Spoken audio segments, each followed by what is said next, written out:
How's it going, guys? We are back again for episode 4 of For Better or For Worse.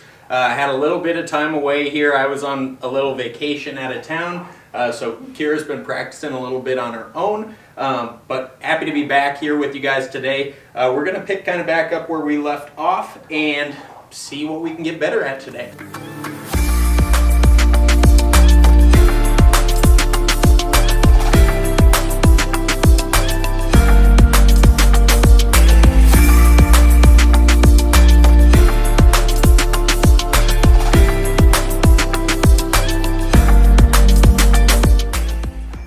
Okay, so now that we have hit a few and feeling a little bit warm, we can go ahead and talk about what we're going to be working on today. So today we're going to work on what is called sequencing.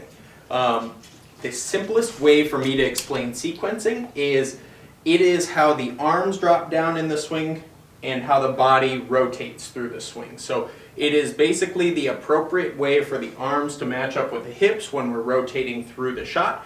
And so I've noticed a tendency of yours is to kind of roll those hands over. We're not making real consistent contact with the golf ball. And so that tells me that those arms are just doing a couple of different things depending on what swing we're making. And so we want to try to get those arms to repeat the process as much as possible. So I'll have you go ahead and get lined up here and we will kind of go through what that sequencing is supposed to look like. All right. So we'll take our good grip here. Good. And I want to get this thumb a little bit shorter, okay, and that pointer finger down a little bit further. Okay, what that's going to do for us by shortening with that bottom hand on the grip, Kira was a little long with that thumb and short with the pointer finger, which causes that club face to roll over through impact. What we're going to have her do here is shorten up that thumb as much as she can to keep the trigger finger or the pointer finger longer than the thumb so that we can stabilize that club face a little bit easier as we come through impact here. Beautiful. Okay, so with our sequence, let's go ahead and swing on up to the top and pause for me. Good. So once we get up to the top here, we want to feel like our hips start clearing out of our way, but what do the arms do? Okay, so like when we're starting to move those hips, what are our arms doing? The answer is that we want to feel like those arms just drop. Okay, so those arms are not going to fly out this way. They're not going to feel like they get stuck behind us this way. We want the arms to feel like they come straight down just like this. Okay, so our hips are going to fire first. So start those hips rotating. Good, and then those arms pull down as we continue to turn. We get that club face to square up. Okay, so I want you to practice this little drill that I've got here. It's just a little pump drill is what you call it. So can I see this for just a second? What you'll do is you'll swing on up here to the top and we want to feel like those hips lead and then we're just kind of pumping those arms down to get that rear elbow into that slot position so that we can turn around the hip and deliver the club. Okay, so let's try and practice that drill here.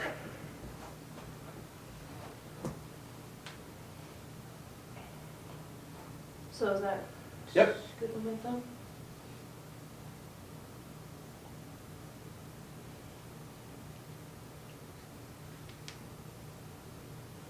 So just Okay, like pump that? it. Yep, pump them down. So straight Okay. down.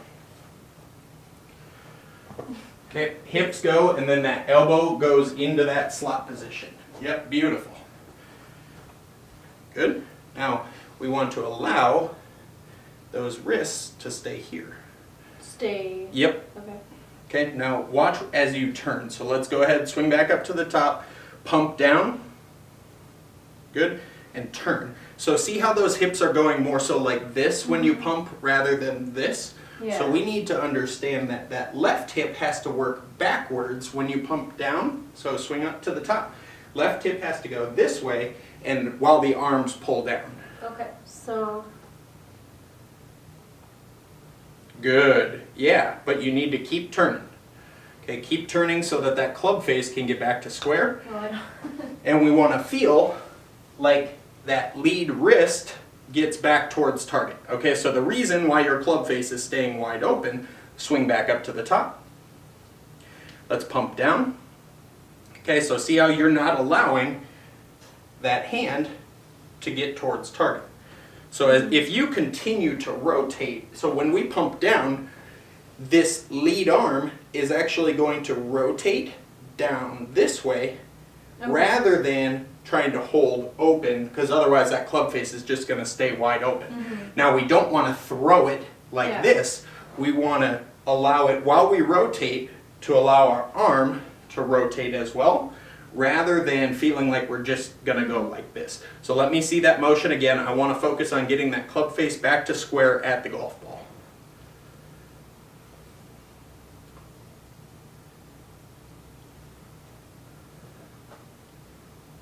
Good, beautiful. Try it again.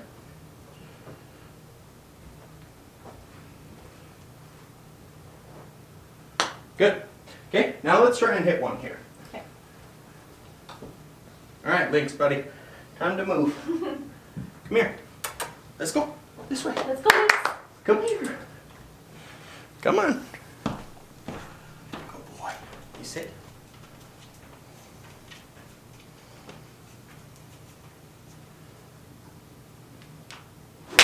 Good. Okay, try it again. So arms drop down Out. as you continue to rotate and clear the hips out of your way. Lynx, this way, buddy.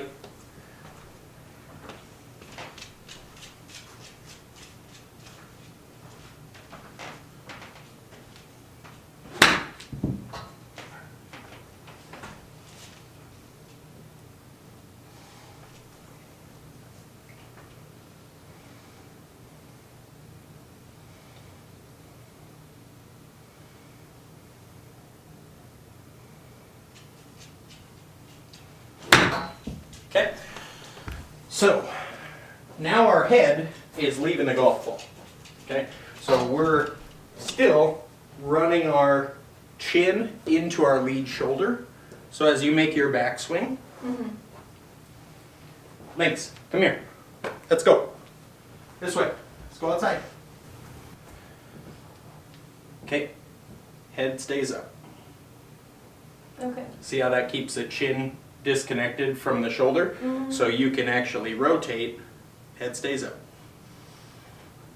Good. Okay. See how that frees things up, and then we pump those arms down. So try that again.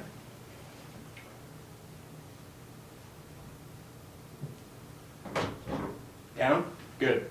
Okay, but that left arm has to pull the club through.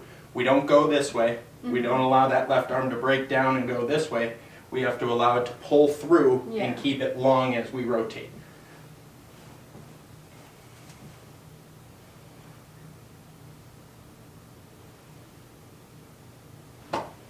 Good. Beautiful. Okay, try it and hit one here.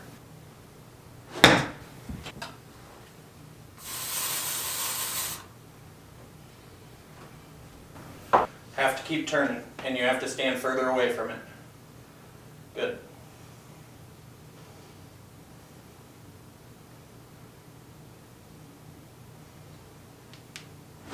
Good.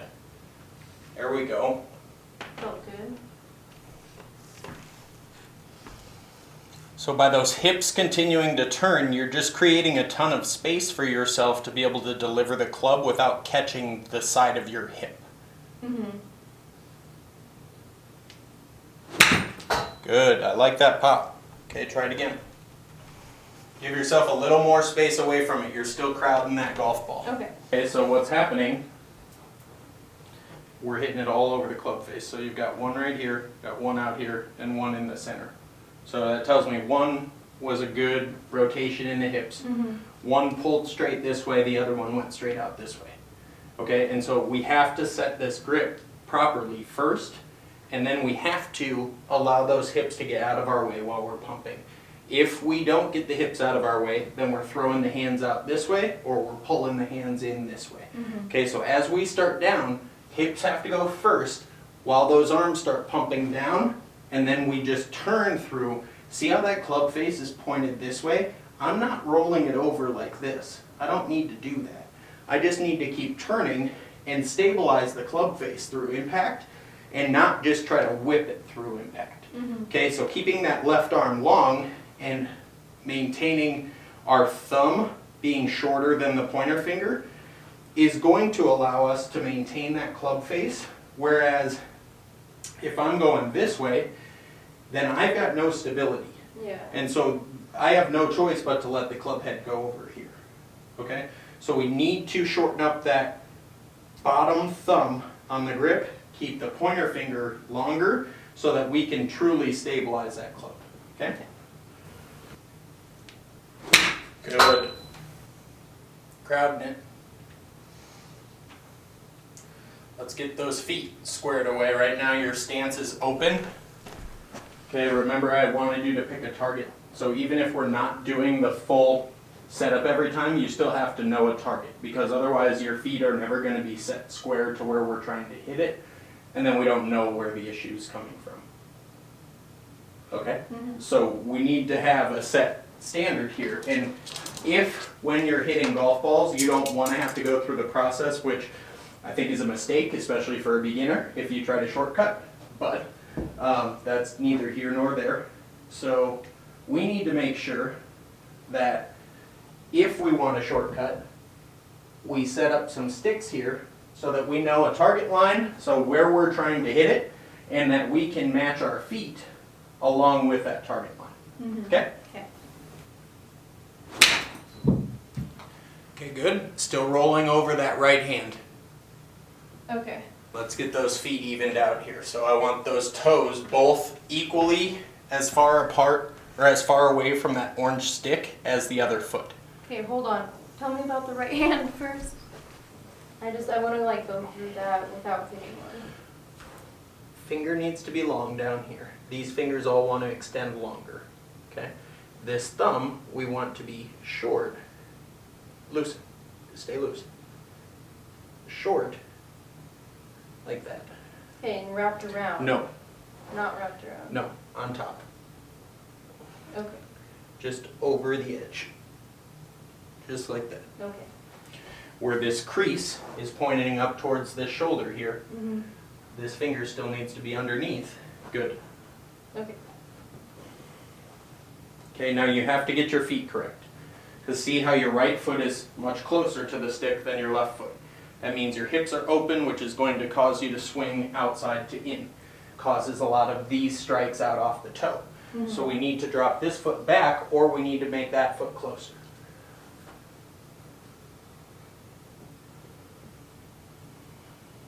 Okay? Now, how's ball position in your stance? Center. Okay? Good. Beautiful.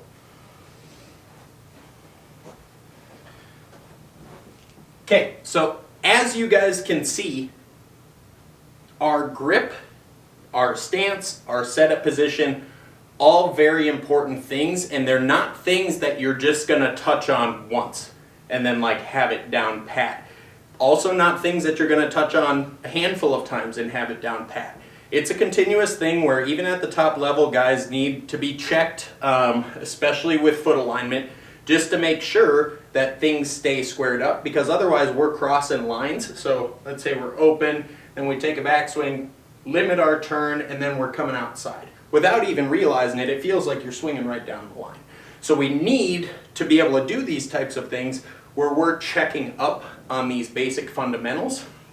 So after we get those in place, then it makes these next steps a lot easier.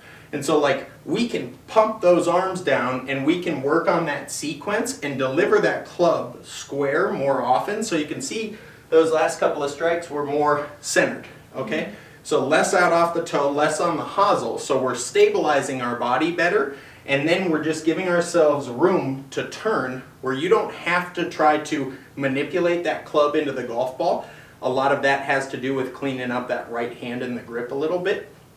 But you can just pump down while those hips are turning, get those hips out of your way and allow the club to clear through the impact zone.